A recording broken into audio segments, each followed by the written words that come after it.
السلام عليكم ورحمة الله وبركاته، ازيكم عاملين ايه؟ يا رب دايما تكونوا بخير وفي احسن حال.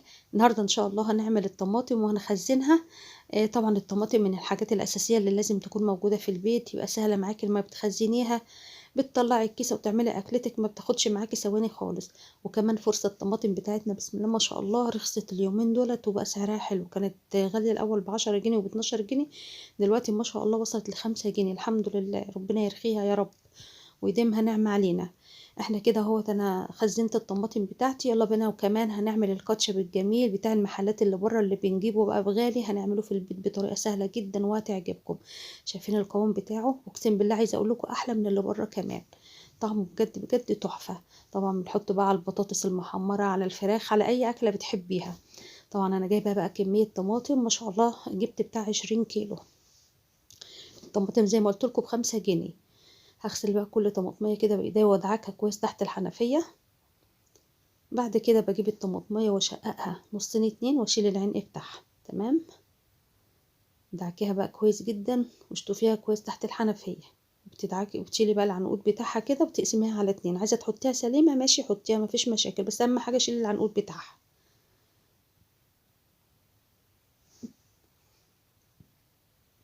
خلص بقى الكمية كلها عشان مش عايزة اطول الفيديو عليكم.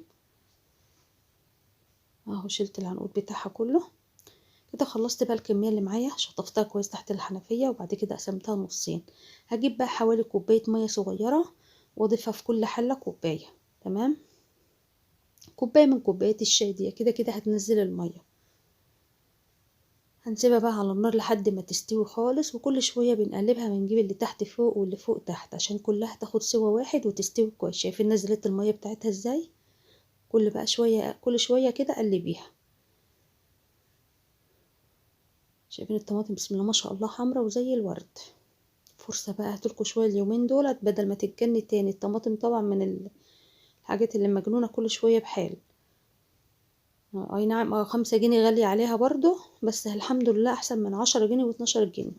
كده خلصت الكمية كلها واتسبكت وشربت المية بتاعتها، سبتها بقى لحد ما تبرد. وبالهاند بلندر بقى اضربيها لحد ما تبقى ناعمة معاكي خالص، او في شفشق الخلاط. الهاند بلندر بالذات في الحاجات دي بيبقى سهلة قوي، ما بيصعبش عليكي الامور. يعني بتبقى اسهل بكتير من الخلاط. بضربها بقى كلها كده بالهاند بلندر لحد ما تبقى ناعمة معانا خالص. كده تمام. بقت ناعمة كده معانا خالص. طبعا لسه هنصفيها. ودي الحلة التانية برضو ضربتها ما شاء الله 20 كيلو، عمل لي كمية كبيرة. هنجيب بقى مصفى سلك ضيقة ونبقى نصفي الكمية اللي معانا دي كلها ونطلع بقى البذور والقشر اللي فيها. كده تمام.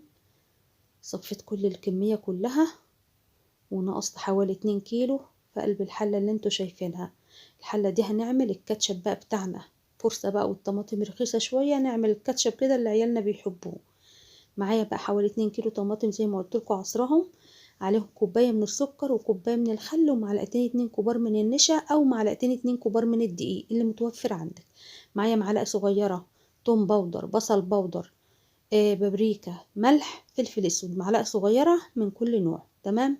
هتعملي كيلو طماطم يبقى نص الكمية بتاعت اللي قدامكم دي، يبقى نص كوباية سكر على نص كوباية خل على نص الكمية من البهارات. تمام. هنزل بالبهارات على الطماطم وهنزل بكوباية الخل وهنزل بكوباية السكر. ضفت كل المكونات كلها على بعضها ما عدا الدقيق او النشا. زي ما قلت لكم مش موجود عندك نشا حطي معلقتين 2 دقيق، مش موجود عندك دقيق حطي معلقتين 2 نشا. تمام.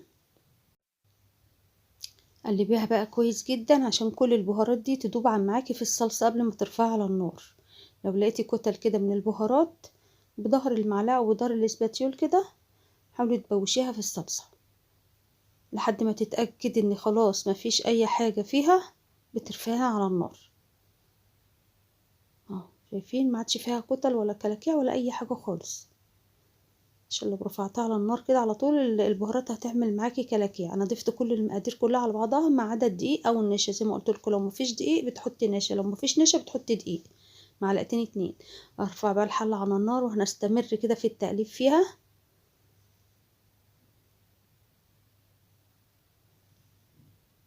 كده تمام. هسيبها بقى على النار تستوي شوية وهنخزن بقى الطماطم بتاعتنا.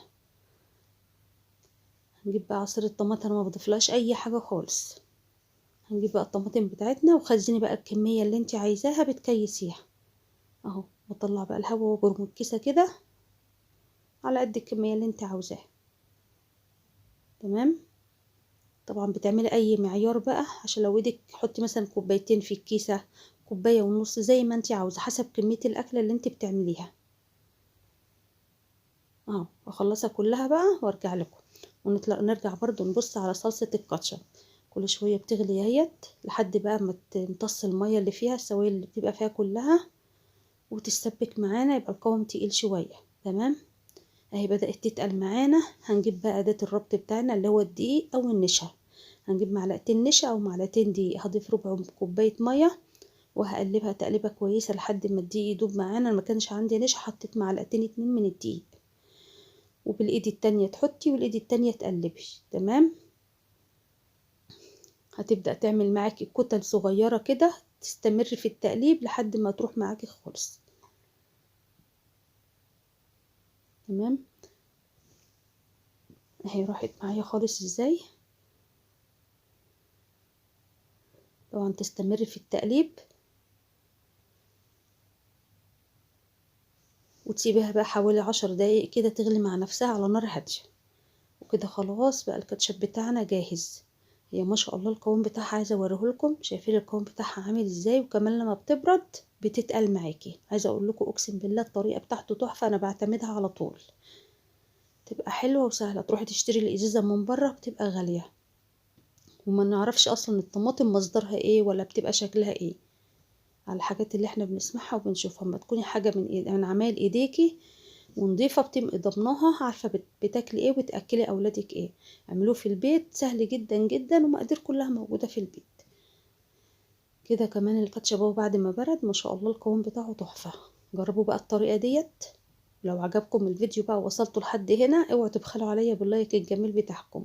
ولو اول مرة تشوفوا القناة ما تبخلوش بالاشتراك فيها، وزوروا القناة كده. انا بعمل حاجات حلوة بسم الله ما شاء الله، واي حاجة انتوا عايزينها اسألوني فيها. انا متخصصة تورت وجاتوهات، ولو احتجتوا اي حاجة قوليلي في الكومنتات وانا تحت امركم. يا رب بقى يكون فيديو النهاردة عجبكم.